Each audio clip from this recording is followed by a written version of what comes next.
Nowadays, it seems like any idiot with a computer can pick up Game Maker and make a crappy indie game. But this wasn't always the case. Well, the magical golden age of indie gaming is long since past.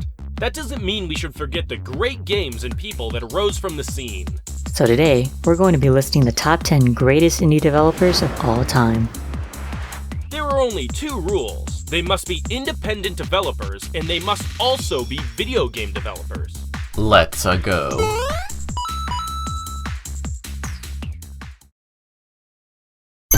Number 10.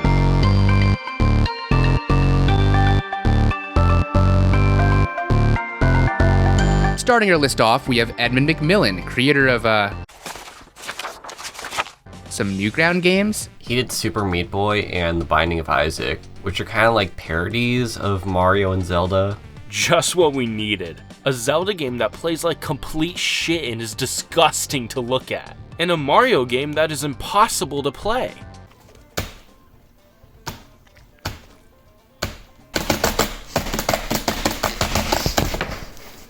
Hey, come on guys. At least the art is cute. Yeah, I mean, they're not great games or anything, but there's some decent effort put into them, I guess. Fine, whatever. I just think I could do better.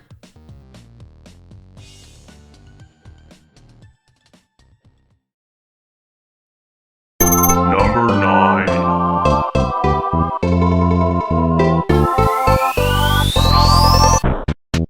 Toby Fox began his career with modest aspirations. A contributor to the famed internet phenomenon that is Homestuck. It's no surprise that he became a success in the indie game scene. And though his contributions to Homestuck are nothing to scoff at, seldom does it compare to the unique identity of his own passion project, Earthbound Halloween.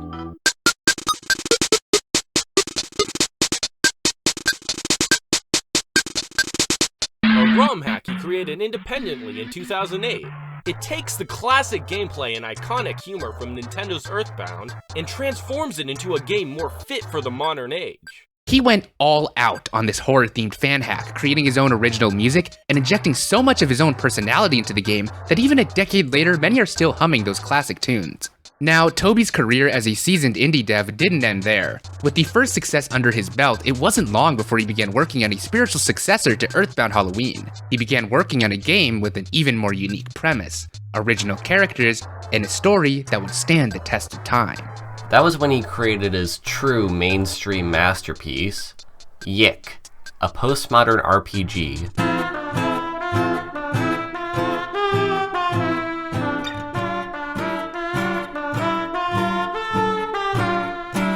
I'll be honest, this part is kinda personal for me. This game deeply inspired me as both a creator and a person. Yick, a postmodern RPG, puts you in the role of Alex, a nerdy 20-something-year-old living in a small town surrounded by mystery. While Alex is originally shown to be kind of a jerk, through character development he becomes a hero, something I've never seen before in a game before or after. It's very clear that Toby wrote Alex to be a lot like himself. It just feels so personal. So I can understand why he doesn't talk about Yick that much, but Yick is a monumental leap in gaming, and you owe it to yourself to play it. Right now. Unfortunately, Toby Fox seems to have also created one of the gayest games I have ever played, Undertale. And that's why he's so low on our list. I guess not everything he makes can be a hit. Number 8.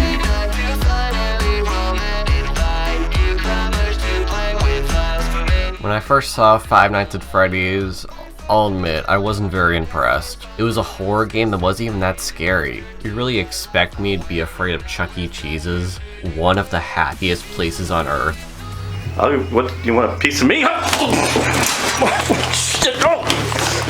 That's where the genius of Five Nights at Freddy's kicks in what may be perhaps one of the most complex and intellectually stimulating masterpieces of our time. Five Nights at Freddy's is a game that subverts expectations to tell a horrifying story that both goes too far while explaining very little explicitly. Five Nights at Freddy's is a game that thrives on the absence of features.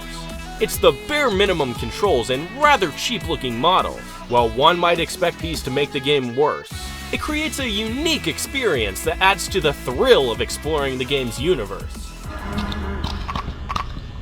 That sucks.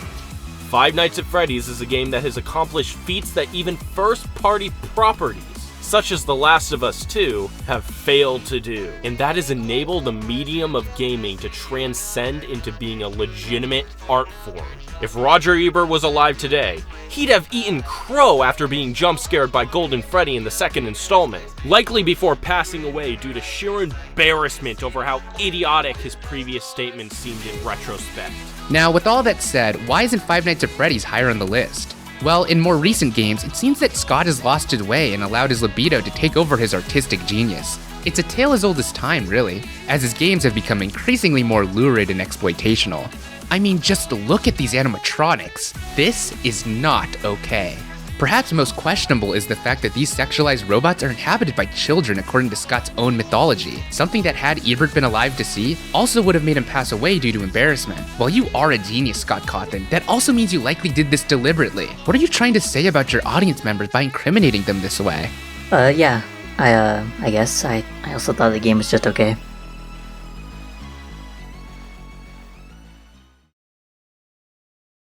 Number 7.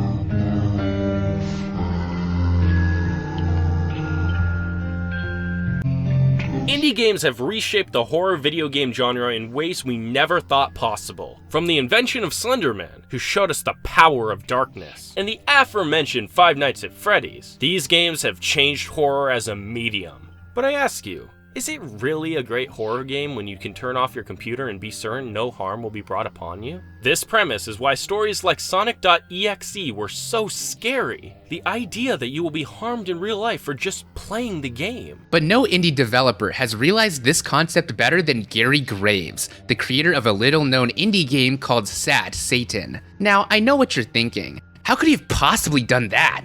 How do you make the player not just feel like they're in trouble, but actually get them in trouble? Well, Gary Graves had the ingenious idea of putting illegal images into his game. Yes, players who just expect a regular clone of Slender Man are in for a shock when actual, unedited pornographic images of underaged people are flashed on screen. This taunts them, causing them to realize that they unwittingly downloaded illegal images onto their computer. Even if they turn off their screen, this will not stop the unnerving fear that at any second, a rush of uninvited guests may burst into their room and confiscate all their belongings for playing the haunted game. Who knew that bringing this concept to life didn't actually take any extra code? Just a little drag and dropping from Gary's external hard drive.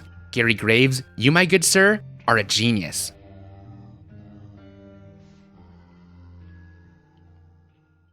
Hey guys, Porch here with a little bit of an update on our last entry. Bernie just told me that apparently Gary Graves did not put those images into the game himself, so we feel kind of weird putting him on a top 10 indie devs list if it wasn't his idea. He didn't come up with it. Sorry Gary, I guess you just made a shitty clone of Slender Man that sucks dick and has nothing original about it. So, I guess we're gonna have to choose something else for our number 7 pick. Number 7. Well, all the indie devs you guys have listed are cool, I'm sure. I'll be honest, I've never played any of their games. What about Yick? I only watched a Let's Play of it. Unfortunately, the problem with many AAA games nowadays is an over-reliance on creating a cinematic experience, putting the actual gameplay to the side. The true gamers like myself feel alienated and yearn for a simpler time in gaming history, a time where games didn't say anything, but still managed to give us a one-of-a-kind experience. And years ago, there was one indie company that gave us non-stop action, genius puzzle solving, and even a chance to learn something along the way.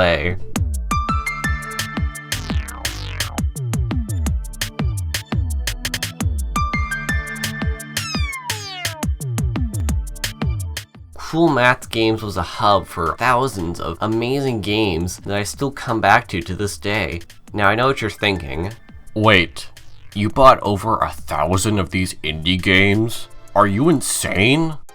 No, you stupid prick. All of these games were free. Aren't you worried that playing that many baby games would turn your brain into mush? Silent sheep! Why do you hate having fun so much? These games aren't just for kids, they represent an important part in gaming history, and learning is for everyone. A moment in time back when developers cared about the consumers, back when games didn't need to be realistic, back when they respected our intelligence, back when I wasn't sad all the time, back when my parents loved each other, or at least I thought they did, back when I wasn't working a shitty job that I hated. Yeah, I agree. Modern games are kinda lame. They can have all their fancy graphics and epic stories, but nothing beats the simple joy of running as a small gray alien in the middle of space. God, I wish that was me.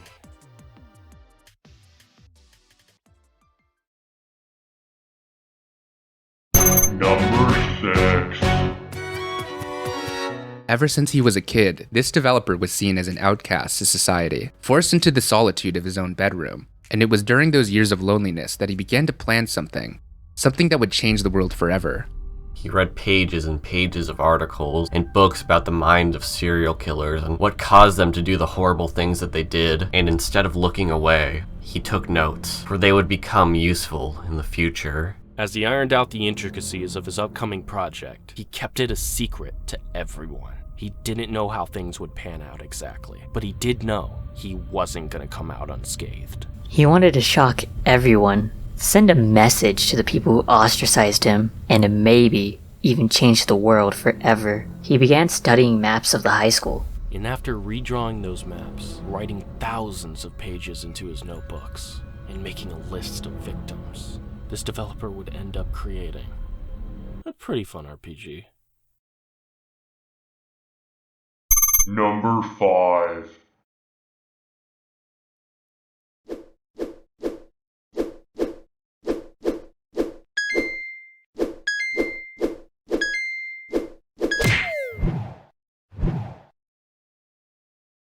I can already hear the butthurt Danny Ladon fanboys typing in the comments. Really? Flappy Bird? Do you mean the game where you just tap to navigate through 2 pipes? A game so technically and visually simple it could be recreated by a toddler in less than 5 minutes? What's so special about this little bird game?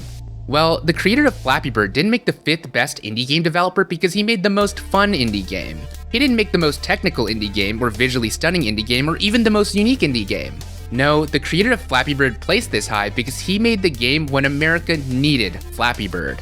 In 2013, when Americans were forced into the second term of the Barack Obama administration, the entire country was confused as to the future of the nation. People were scared, unsure if it was even okay to go outside in light of the recent tragedy that shocked the nation. CNN projects that Barack Obama will be re-elected president of the United States. He will remain in the White House for another 4 years. Then, a humble Vietnamese man created Flappy Bird, a mindless game that was exactly what the country needed as a distraction from Obama's terroristic actions towards the largest demographic in America. Flappy Bird is perhaps one of the most important games in not just indie history, but video game history as a whole due to its cultural significance. It single-handedly lifted an entire nation out of depression, something we may never get to experience again. And though many nowadays remember it as simply a game you can't re-download on your iPhone, it cannot be understated just how game-changing, no pun intended, it was to our society. Now, I know what you're thinking. Wow, if Flappy Bird is that important, why isn't it number 1? Shut the fuck up. As mentioned before, the creator of Flappy Bird is Vietnamese, and he didn't take too kindly to its popularity amongst Americans as escapism. So, claiming that it was too addictive, he ripped it from America's hands like candy from a toddler, removing Flappy Bird from the App Store and forcing Americans to once again cope with the Obama administration. I guess it should have been expected. I thought the game was fucking stupid. Every time I played this lame-ass fucking shit, I couldn't even get that fucking far at all. I always assumed the man behind this was an actual insane person. It makes complete sense he would support those terroristic attacks against Americans.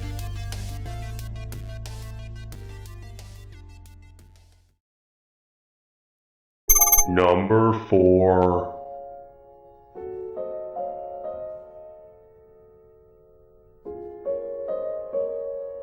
Notch is by far one of the more tragic tales in the history of indie game development. A loner in his youth, Notch grew up isolated from the rest of the world, even in the small Norwegian town he grew up in. As a result, he found solace online, as he found refuge in the communities of those who thought similar to him, and faced similar social troubles as him. This was when Notch began exploring his interest in the field of computer programming, as he began learning a relatively obsolete language known as Java. Soon, he began developing his own worlds, attempting to digitize the many Lego sets he'd collected in his decades of solitude. This would culminate in the invention of his eventual billion-dollar idea, and perhaps one of the most game-changing in all of history, to create a multiplayer sandbox voxel-based game. This world Notch created, one in which people from all around the world could meet each other and bond over their creations, survival, and shared experiences within his simulation, was wonderful. It recreated many of the experiences Notch sought out to experience himself but never could. And yet, in spite of his role as the head of the project, Notch seldom benefited from it in the same way his consumers did. It was as if he'd experienced a virgin birth and now was forced to watch his children enjoy a journey he'd never gotten to. As the community he'd paved the foundation for began to prosper, as memories formed, love sparked, and marriages even began to stem directly from his creation, Notch sunk deeper into his depression as he realized that all of the years he'd spent investing sweat and tears into creating a world where he could express himself however he wanted were to waste. As even though he'd replicated the experience of living life through his game, this only led him to feel the same amount of rejection and loneliness he did in reality. Even in his mansion, in which he'd hold frequent parties at, one of which he demonstrably owned, he felt like an outsider. In his own world, his own game, he was not welcome. Notch soon left the development team on his own accord, selling the game for a massive sum of money before being unceremoniously removed from his own passion project. This game was known as Ace of Spades.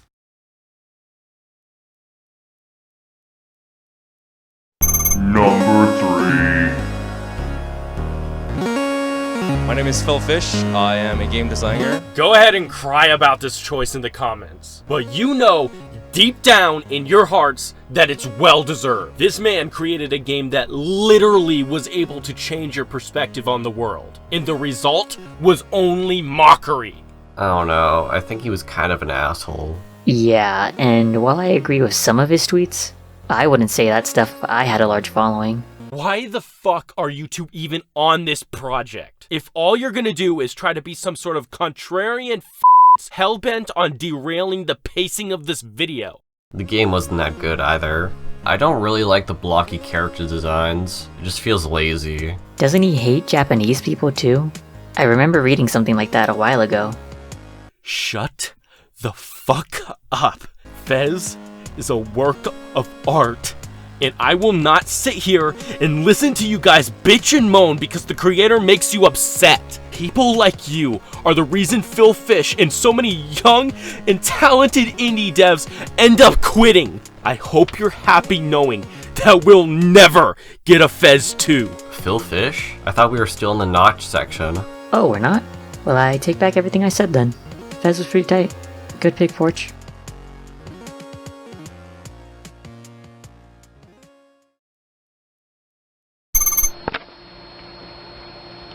I, Ever X, humbly submit a toast.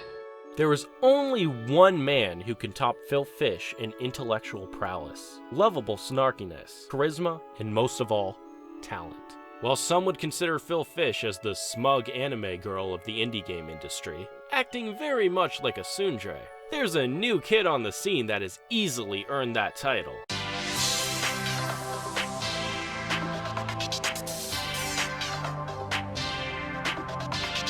Yander Dev is the creator of the famous Yander Simulator, a game in which players get to take the role of a Japanese anime schoolgirl who will do anything for sex. This includes murder, as well as many other violations of the Geneva Convention. The game is a smash success on its own merits, even being played by PewDiePie. But more interesting than the game is Alex, the creator. What is perhaps most endearing about Yander Dev is the fact that he embodies the dream of indie game development. The ability to look at a game and think, wow, that wasn't made by a huge production studio with thousands of coders, artists, and musicians. That was made by one guy. Someone just like me.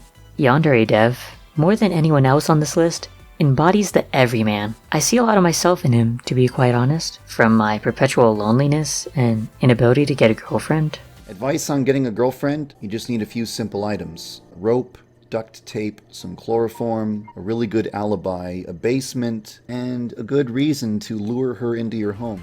to love for Japanese culture, hoping to somehow materialize them into the real world.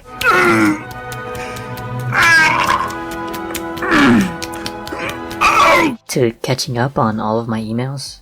Perhaps idiots like you will lose popularity and no longer be able to influence innocent children. To my poor temper when playing very difficult video games.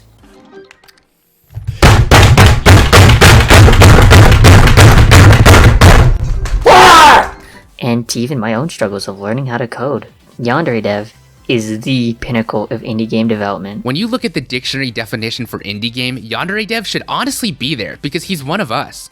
By including him on this list, we're not just praising him, but ourselves in a way. And all of the future Yander devs that may be watching this video but haven't started their own masterpiece yet. Keep on keeping, Alex. You'll always be my lovely Yandere.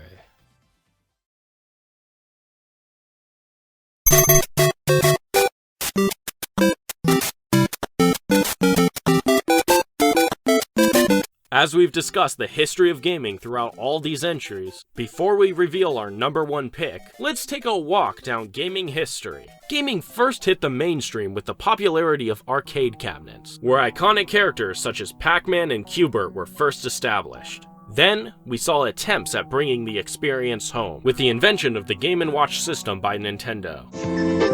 Game Watch. It's an animal Game Watch. Soon, the home console market was established, as Nintendo created the first ever Nintendo Entertainment System, shorthanded as the NES. Now that we've caught you up on the entirety of gaming history, it's finally time to reveal to you our #1 pick. Yeah, you've probably already guessed it by now, but this entry goes to the creator of the Italian Red Plumber himself, Shigeru Miyamoto, the original king of indie games. Shigeru Miyamoto is who all indie game developers aspire to be, and even 40 years later is still making some of the most prolific and innovative indie games of all time. I mean, literally, just look at every entry on this list. They're all inspired by Miyamoto. Edmund with The Legend of Zelda, Toby Fox with Earthbound, Notch with Terraria, and Phil Fish with Super Mario Galaxy. His influence within the scene knows no bounds, truly earning his title as the Skrillex of independent gaming development.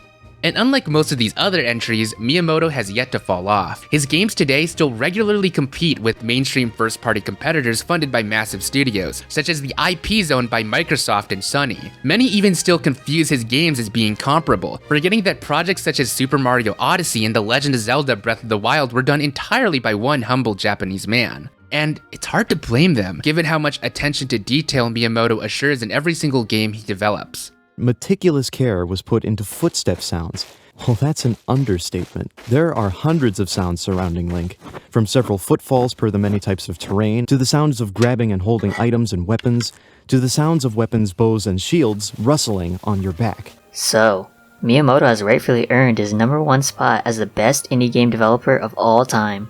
And I doubt many will contest his place given his significance in gaming history. Like, if you argue against this, then you might as well argue that Michael Jackson isn't the king of pop.